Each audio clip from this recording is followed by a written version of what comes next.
Hello दोस्तों, जैसा कि मैंने पिछली वीडियो में कहा था कि आप सबको तेनालीरामा का एक मज़ेदार किस्सा सुनाऊंगी। तो चलिए शुरू करते हैं तेनालीरामा का एक नया किस्सा। विजयनगर के राजा कृष्णदेव राय जहाँ कहीं भी जाते और जब भी जाते अपने साथ हमेशा तेनालीरामा को जरूर ले जाते थे। इस बात से अन्य दरबारियों को बड़ी चिढ़ होती थी। एक दिन 3-4 दरबारियों ने मिलकर एकांत में महाराज से प्रार्थना की, महाराज कभी अपने साथ किसी अन्य व्यक्ति को भी बाहर चलने का अवसर दें। राजा को यह बात उचित लगी। उन्होंने उन दरबारियों को विश्वास दिलाया कि वे भविष्य में अन्य दरबारियों को भी अपने साथ घूमने फिरने का अवसर अवश्य देंगे। एक बार जब राजा कृष्णदेव राय वेश बदलकर कुछ गांवों के भ्रमण को जाने लगे तो अपने साथ उन्होंने इस बार तेनालीरामा को नहीं लिया, बल्कि उसकी जगह 2 अन्य दरबारियों को साथ ले लिया। घूमते घूमते वे एक गांव के खेतों में पहुंच गए। खेत से हटकर एक झोपड़ी थी जहां कुछ किसान बैठे गपशप मार रहे थे। राजा और अन्य लोग उन किसानों के पास पहुंचे और उनसे पानी मांग कर पिया।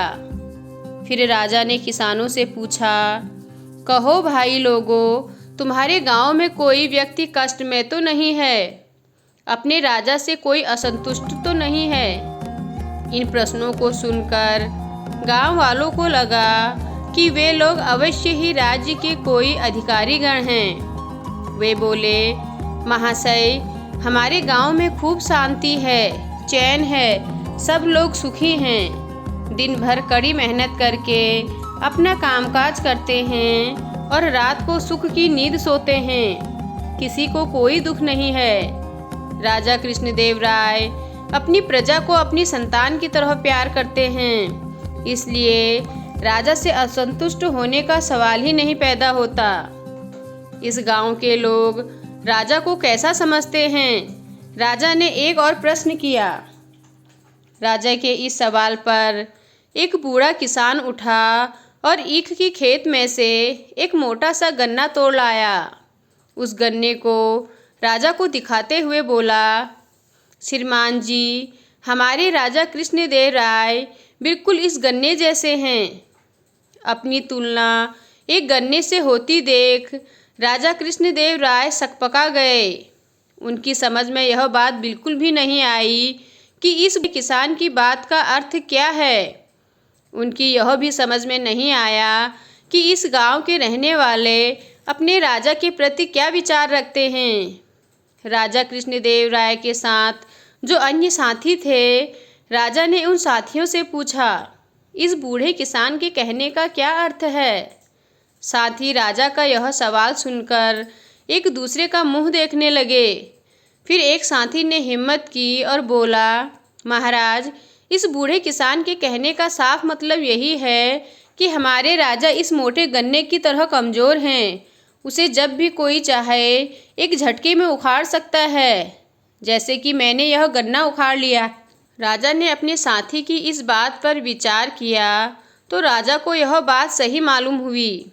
वे गुस्से से भर गए और उस बूढ़े किसान से बोले, तुम शायद मुझे नहीं जानते कि मैं कौन हूँ। राजा की क्रोध से भरी वाणी सुनकर वह बूढ़ा किसान डर के मारे थर-थर काँपने लगा। तभी झोपड़ी में से एक अन्य बूढ़ा उठ खड़ा हुआ और बड़े नम्र स्वर में बोला, महाराज, हम आपको अच्छी तरह जान गए हैं और पहचान गए हैं, लेकिन हमें दुख इस बात का है कि आपके साथी ही आपके असली रूप को नहीं जानते। मेरे साथी किसान के कहने का मतलब यह है कि हमारे महाराज अपनी प्रजा के लिए तो गन्ने के समान कोमल और रसीले हैं, किंतु दुष्टों और अपने दुश्मनों के लिए महानतम कठोर भी। उस बूढ़े ने एक कुत्ते पर गन्ने का प्रहार करते हुए अपनी बात पूरी की। इतना कहने के साथ ही उस बूढ़े ने अपना लबादा उतार फेंका और अपनी नकली दाढ़ी मूछें उतारने लगा। उसे देखते ही राजा चौंक पड़े। तेनालीरामा, तुमने यहाँ भी हमारा पीछा नहीं छोड़ा। तुम लोगों का पीछा कैसे छोड़ता भाई? अगर मैं पीछा ना करता तो तुम इन सरल हृदय किसानों को मौत के घाट उतरवा देते। महाराज के दिल में क्रोध का ज्वार पैदा करते सो अलग। तुम ठीक ही कह रहे हो तेनालीरामा। मूर्खों का साथ हमेशा दुखदाई होता है। भविष्य में मैं कभी तुम्हारे अलावा किसी और को साथ में नहीं रखूँगा। उन सबकी आपस की बातचीत से गांव वालों को पता चल गया था कि उनकी झोपड़ी पर स्वयं महाराज पधारे हैं और भेष बदलकर पहले से उनके बीच बैठा हुआ आदमी ही तेनालीरामा है।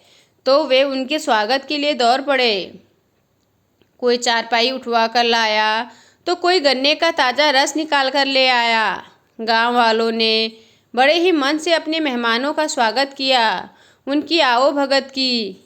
राजा कृष्णदेव राय उन ग्रामवासियों का प्यार देखकर आत्मविभोर हो गए। तेनालीरामा की चोट से आहत हुए दरबारी मुंह लटकाए हुए जमीन कुदेरते रहे और तेनालीरामा मंद मंद मुस्कुरा रहे थे। तो कैसा लगा आपको तेनालीरामा का यह मज़ेदार किस्सा? मुझे कमेंट कर ज़रूर बताएं। धन्यवाद।